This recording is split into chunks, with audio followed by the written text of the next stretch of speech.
Hi hello అందరూ నమస్తే welcome to our channel. నా పేరు రవీందర్. తెలంగాణ రాష్ట్రంలో సర్పంచ్ల కాలం ముగిసి 6 నెలలు కావస్తూ ఉంది. స్పెషల్ ఆఫీసర్ల పరిధిలోనే ఈ పాలన సాగుతూ ఉంది 6 నెలల నుంచి.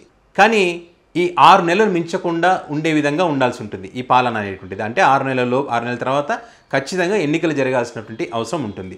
ఒకవేళ జరగకపోతే కనుక అనేక ఇబ్బందులు వచ్చేటువంటి అవకాశం ఉంది. ఏదైతే మనకు 15వ ఆర్థిక సంఘం యొక్క నిధులు మరి రాష్ట్రానికి రాకుండా ఉండేటువంటి పరిస్థితి, తద్వారా మనం అనేక విధాలుగా నష్టపోయేటువంటి అవకాశం ఉంటుంది. కాబట్టి మరి 6 నెలల కాలం కావస్తుంది. కాబట్టి ఖచ్చితంగా రాష్ట్రంలో స్థానిక సంస్థల ఎన్నికలు జరపాల్సినటువంటి అవసరం ఉందని చెప్పి రాష్ట్ర ముఖ్యమంత్రి రేవంత్ రెడ్డి అదేవిధంగా సహచార మంత్రులంతా కలిసి నిన్న స్థానిక సంస్థల సమావేశంలో ఒక నిర్ణయం అయితే తీసుకున్నారు. ఖచ్చితంగా ఇప్పుడు వచ్చేటువంటి ఆగస్టులో నోటిఫికేషన్ ఇచ్చి తర్వాత సెప్టెంబర్ మాసంలో ఎన్నికలు జరపాలని చెప్పి ఒక ఆలోచనకు వచ్చినట్టుగా తెలుస్తోంది. అయితే మరి వీటికి సంబంధించి అనేక చిక్కుముళ్ళు ఉన్నటువంటి పరిస్థితి. ఈ స్థానిక సంస్థల ఎన్నికలు జరగాలంటే కులగణన అదేవిధంగా జరగాల్సినటువంటి అవసరం ఉంది. వీటిలో ఎస్సీ, ఎస్టీ, బీసీకి సంబంధించినటువంటి వాటిని లెక్కలు తీసుకొని మరి రిజర్వేషన్లు కల్పించాల్సినటువంటి అవసరం ఉంది.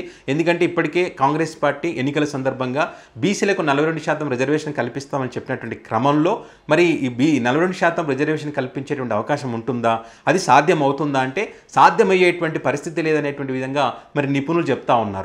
ఏ రకంగా అంటే కొన్ని ఎగ్జాంపుల్స్ కూడా చెప్తా ఉన్నారు. ఫర్ ఎగ్జాంపుల్ బీహార్ రాష్ట్రాన్ని కనుక తీసుకుంటే అక్కడ వాళ్ళు 65% రిజర్వేషన్ తీసుకుంటే కనుక అక్కడ రాజ్యాంగ నిబంధనల ప్రకారం దాన్ని కట్టుబడి 50% మించి రిజర్వేషన్లు ఉండకూడదు.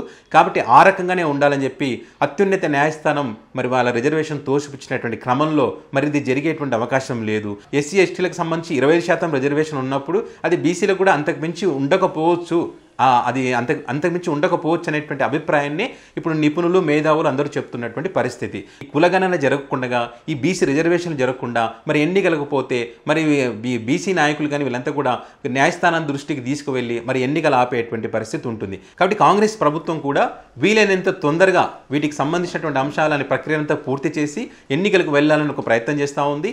ఎలాంటి ఇబ్బందులు లేకుండా చాలా క్లియర్గా కనుక ఈ కులగణన జరగాలంటే కనుక ఇది 5 నెలల కాలం పట్టేటువంటి అవకాశం ఉంటుంది. సుమారుగా ఇది పనిచేయడానికి సుమారుగా వేల సంఖ్యలో ఉద్యోగులు కావాల్సినటువంటి అవసరం ఉంటుంది. మళ్ళీ వాళ్ళకి ట్రైనింగ్ కూడా ఇవ్వాల్సినటువంటి అవసరం ఉంటుంది. కాబట్టి ఇది అప్పుడప్పుడే అయ్యేటువంటి అవకాశం లేదు. కాబట్టి ఏదైతే ఓటర్ జాబితా ప్రామాణికంగా తీసుకొని చేస్తే ఎలా ఉంటుందనేటువంటి ఆలోచన చేసినటువంటి క్రమంలో అలా గనక చేస్తే ఖచ్చితంగా చట్టపరమైనటువంటి సమస్యలు వచ్చేటువంటి అవకాశం ఉంటుంది.